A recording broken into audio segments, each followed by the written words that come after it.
नमस्कार विद्यार्थी मित्रांनो, आज CDPO एक्झामची ॲन्सर की आलेली आहे आणि सर्वांनी ॲन्सर कीची केली असणार.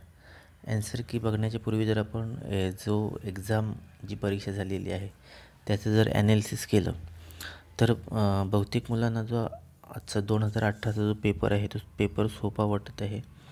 पण जर आपण मागच्या वर्षीचा 2016चा जर पेपर बघितला तर त्या मानाने जो पॅटर्न आहे परीक्षेचा, जो घटकनुसार जे प्रश्न आलेले आहेत ते सेम आलेले आहेत. जसे 2016ला प्रश्न आले होते तसे सेम आलेले आहेत.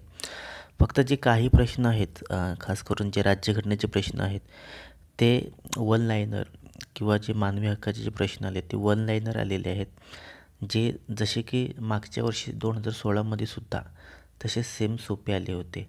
त्याचप्रकारे जी बुद्धिमत्ता चाचणी आणि अंकगणित जो आपण PSI असिस्टंटला जो अंकगणित बघतो त्या मानाने CDPOचा जो अंकगणित आहे तो सोपा होता, जो की 2016ची जी एक्झाम होती त्यासारखाच पेपर होता.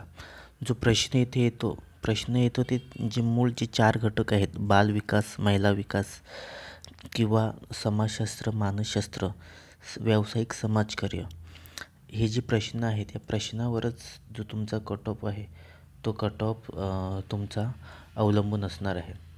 2018ची जी एक्झाम आहे त्याचा जर आपण कट ऑफ बघितला तर बहुतेक मुलांचे 65 to 70पर्यंत जे प्रश्न आहेत ते प्रश्न बरोबर आलेले आहेत.